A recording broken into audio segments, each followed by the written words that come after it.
A traditional Romanian deadlift is a great exercise for hitting your hamstrings, glutes and lower back, but using a staggered stance can provide some nice variation and it might just allow you to get more out of the exercise. Staggered RDLs can be done with a barbell, but I like using a dumbbell as it frees up my other arm to give me a bit of stability if I need it, and it allows me to keep the weight centered directly over my working foot. Finding the right foot placement can be tricky. You don't want to step too far or you'll turn it into more of a split squat than a hinge movement.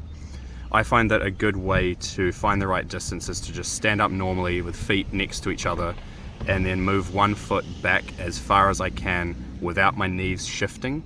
Both knees should remain next to each other. This gives you quite a short stance, which is what you want, and it also allows you to consistently find the same foot placement.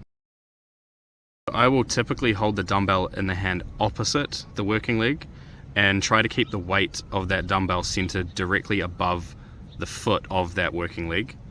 Think about pushing your hips back towards the back of the room behind you. If you don't need your free arm for balance, you can even physically place your hand on your hip and push back against your hip to drive home that part of the movement in your mind.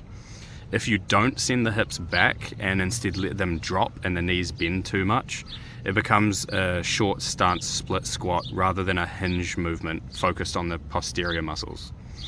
You can see from the side that my hips don't drop much or at all vertically in space, they only move backwards horizontally.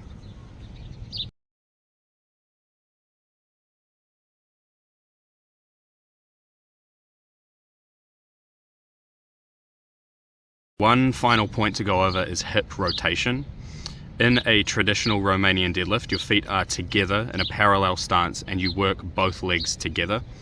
Both hips carry out the same movement at the same time. In a staggered RDL with our feet apart, we can let our hips move independently of each other. So this means we can let the non-working hip drop slightly at the bottom of the movement. This hip drop lengthens the glutes on the working leg so that they do a bit more work than what can be achieved in a traditional Romanian deadlift with a parallel stance. This is subtle and can only really be seen from behind, and it takes some practice to get it to happen, as you have to allow your glutes to relax a bit and stop supporting your hips, which is what they would normally be doing anytime you stand on one leg while doing things like walking, running, hopping, and being in a staggered stance where all the weight is on a single leg, like in this type of RDL. It's worth taking the time though to get this part to happen, as a lot of people that I talk to say that they find RDLs work the hamstrings very well but don't notice it doing much for their glutes.